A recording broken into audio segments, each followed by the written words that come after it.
Hi అండి. ఇది పట్టు శారీ. ఈ శారీకి కలరు కాంబినేషను చాలా బాగుందండి. కాకపోతే ఇందులో అంచు కలర్ అయినా బార్డర్ ఇస్తే బాగుండేది పైటంచు. అది అంచు కలరు ఇవ్వలేదు. అసలు డిఫరెంట్‌గా అసలు శారీలో దేనికి సంబంధం లేకుండా పైటంచు ఇచ్చి, ఆ పైటంచు బ్లౌజ్ ఇచ్చాడు. కలర్ అయితే చాలా బాగుందండి. కనకాంబరం కలర్ వచ్చింది బ్లౌజు. పైటంచు కూడా దీనికి బుట్ట హ్యాండ్స్ పెట్టి పోట్లీ బటన్స్ ఇలాగా 3 పెట్టి గ్యాప్ ఇస్తూ పెట్టానమాట.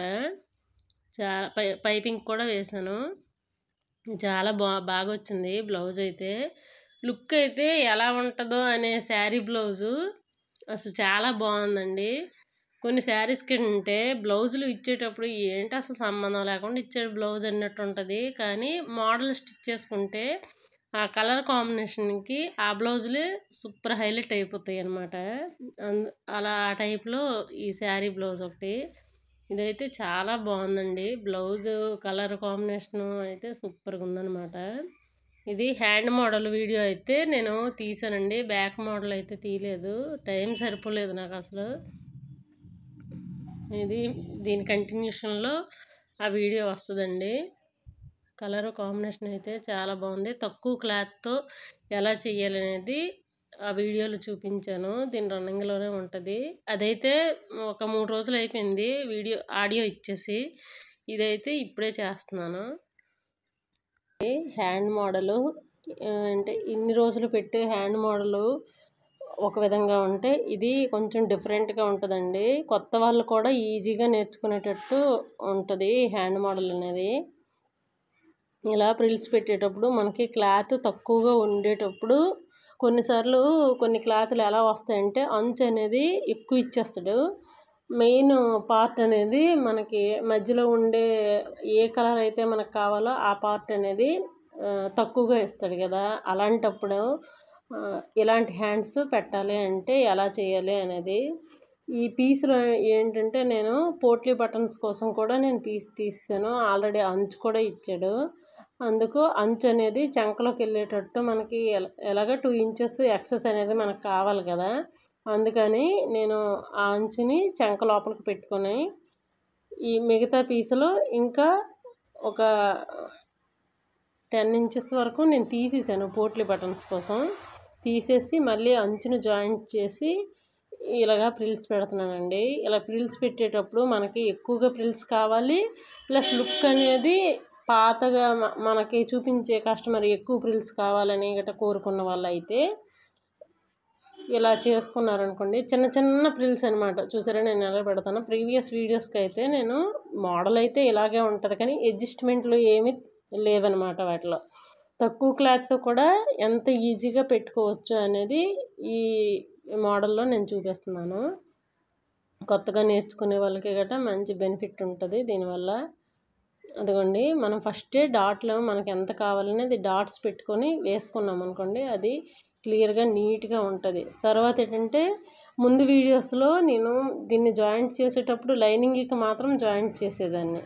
ఈ వీడియోలో అయితే నేను లైనింగ్కి జాయింట్ చేయకుండా నేను వేసే అంచుకి పై భాగంలో వచ్చే ప్రిల్స్ భాగానికి మాత్రమే నేను జాయింట్ చేశాను. ఇలా కూడా చేసుకోవచ్చు. ఇలాగ చేసుకున్న డైరెక్ట్గా మనకి హ్యాండ్ వచ్చినట్టు ఉంటుంది. అతుకులులాగా ఏమి అనిపించకుండా నీట్గా ఉంటుందండి. మనం చేసే పని కొన్నిసార్లు సింపుల్గా నీట్గా క్లియర్ కట్గా ఉండేటట్టు ఉంటే మనకి కొంతమంది కస్టమర్లు ఎలా చూస్తారంటే ఒక టైలర్ యొక్క ప్రతిభ అనేది ఎలాగంటే ఆ పీస్ని తిరగేసేటప్పుడు మాత్రమే తెలుస్తుంది. పై భాగం బాగానే ఉంటుంది, అంతా ఎవరు కుట్టినా పైన లుక్ చూస్తారు, కానీ ఫినిషింగ్ అనేది కొంతమంది కస్టమర్స్ లోపల ఎలా ఉంది ఏంటి ఎన్ని ముక్కలు వేసారు అని కూడా చూస్తారండి. అలాంటి వాళ్ళు కూడా ఉంటారు. నా దగ్గరికి అయితే అలాంటి వాళ్ళు కూడా వస్తారు. చిన్న చంక దగ్గర పీసేస్తామా, ఆ పీసు చిన్నది అంటే ఆ క్లాత్ వల్ల వాళ్ళు ఇచ్చే మెయిన్ క్లాత్ వల్ల వచ్చే ప్రాబ్లం అయినా ఇలా జాయింట్ చేశారండి, ఇలా అయిపోయిందండి, ఇలా పిగిలేసిందండి, చంకల దగ్గర పీసులేసింది, మీదే ప్రాబ్లము అనే మాట్లాడే వాళ్ళు అయితే నాకు ఒక 2-3 వరకు నాకు తగిలారు అలాంటి వాళ్ళు. కానీ కొన్నిసార్లు ఏంటంటే పీసే ప్రాబ్లం వచ్చేటప్పుడు మనం ఏం చేయలేము. ఆ కస్టమర్ ఎన్ని అనుకున్నా మనం ఏమీ చేయలేము. మీరు ఏమైనా అనుకోండి అని చెప్పడం తప్ప, తర్వాత మనం ఏమైనా చెప్పినా సరే కొంతమంది కస్టమర్లు ఎలా ఉంటారంటే, ఏదో మీరు మీది తప్పు కాదు అని అనిపించుకోవడానికి మీరు ఏదో చెప్తున్నారు, మిమ్మల్ని కవర్ చేసుకోవడానికి మీరు ఏదో చెప్తున్నారు అనే కస్టమర్స్ కూడా చాలామంది ఉంటారు. పెద్ద తలకాయ నొప్పి. ఎన్నిసార్లు చెప్పినా మనం ఎక్స్ప్లెయిన్ చేసినా చాలామంది ఎక్స్ప్లెయిన్ కూడా చెయ్యలేరు.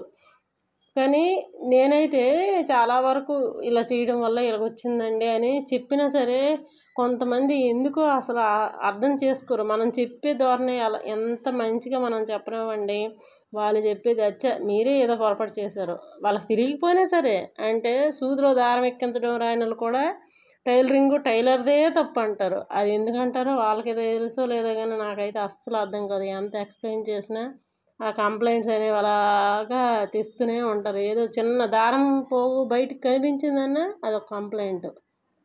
అలాంటి వాళ్ళకైతే ఏమీ చేయలేము. కానీ మనం చేసే వర్క్ని నీట్గా చేసేటట్టు ఉంటే ఇంకా మనకి కస్టమర్ మనం వదిలిపోరనమాట. అది చిన్న చిన్న మిస్టేక్లు అయినా సరే వదిలిపోరు. మనము ఇదిగోండి హ్యాండ్ కరువు తీస్తున్నాను. నేను ఎప్పుడు డైరెక్ట్గా స్టిచ్చింగ్ చేసినప్పుడు మాత్రమే ప్రీవియస్ వీడియోస్ కూడా చెప్పాను నేను ఇలా చేస్తానని.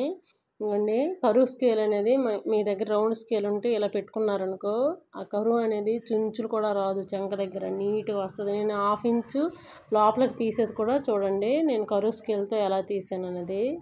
ఇవ్వండి అలాగా తీసారంటే మీ దగ్గర చెంక దగ్గర కూడా ఏ పీసులు రాకుండా చుంచులు రాకుండా నీట్గా ఉంటుంది.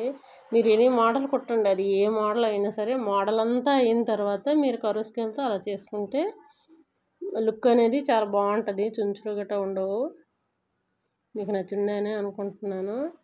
మీకు నచ్చితే లైక్ చేయండి, షేర్ చేయండి, subscribe my channel. Thank you అండి, థ్యాంక్ యూ సో మచ్.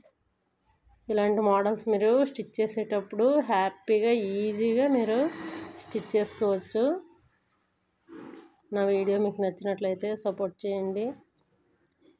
ఎవరైనా స్టిచ్చింగ్ వాళ్ళు మీకు తెలిసిన వాళ్ళు ఉంటే ఈ వీడియోని ఈ మోడల్ కావాలి అన్నట్టుంటే షేర్ చేసి మీరు ఎక్కడైనా స్టిచ్ చేసుకోవచ్చు. థ్యాంక్ యూ అండి.